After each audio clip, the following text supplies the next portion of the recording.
اللہ کے پیارے نبی حضرت محمد صلی اللہ علیہ وآلہ وسلم کو اللہ تعالیٰ نے کب پیدا فرمایا؟ کیا حضرت آدم علیہ السلام کی تخلیق سے پہلے آپ موجود تھے اور آپ کو کس مٹی سے پیدا کیا گیا؟ آج کی اس ویڈیو میں بتایا جائے گا کہ زمین و آسمان، فرشتے اور تمام مخلوق سے پہلے کون تھا۔ روایت میں ہے کہ حضرت جابر بن عبداللہ فرماتے ہیں کہ میں نے رسول اللہ صلی اللہ علیہ وآلہ وسلم سے پوچھا کہ اے اللہ کے پیارے رسول، اللہ تعالیٰ نے سب سے پہلے کون سی چیز کو پیدا کیا؟ رسول کریم صلی اللہ علیہ وآلہ وسلم نے جواب دیا کہ بے شک تمام مخلوقات کو پیدا کرنے سے پہلے اللہ تعالیٰ نے میرا نور اپنے نور سے پیدا کیا۔ اللہ کی مرضی سے میں جہاں جاتا سیر کرتا رہتا۔ اس وقت نہ جنت تھی نہ دوزخ، نہ زمین نہ آسمان، نہ سورج نہ چاند ستارے، نہ فرشتے نہ جنات وغیرہ۔ اللہ تعالیٰ نے جب تمام مخلوقات بنانے کا ارادہ کیا تو اس نور کو 4 حصوں میں تقسیم کر دیا، جس سے لوح، قلم، عرش اور چوتھے حصے کو مزید 4 حصوں میں تقسیم کر دیا اور ان سے آسمان اٹھانے والے فرشتے، کرسی اور باقی تمام فرشتے بنائے۔ پھر چوتھے حصے کو مزید تقسیم کرنے کے بعد زمین، آسمان، جنت اور دوزخ بنائی۔ پھر اللہ تعالیٰ نے نور محمدی کو حکم دیا کہ باقی تمام انبیاء کرام پر توجہ دے، اور اس نور نے سب کو ڈھانپ لیا۔ اس کے سبب وہ بول اٹھے، اے ہمارے رب، ہمارے نور کو کس نے ڈھانپ لیا؟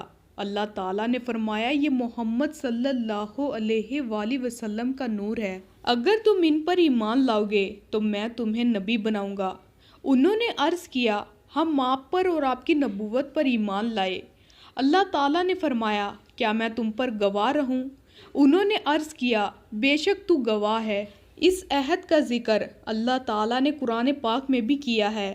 حضرت کعب احبار سے ایک روایت مروی ہے کہ جب اللہ تعالیٰ نے حضرت محمد صلی اللہ علیہ وآلہ وسلم کی تخلیق کا ارادہ فرمایا تو حضرت جبرائیل علیہ السلام کو حکم دیا کہ وہ زمین کے دل اور اس کی رونق و نور سے مٹی لائے۔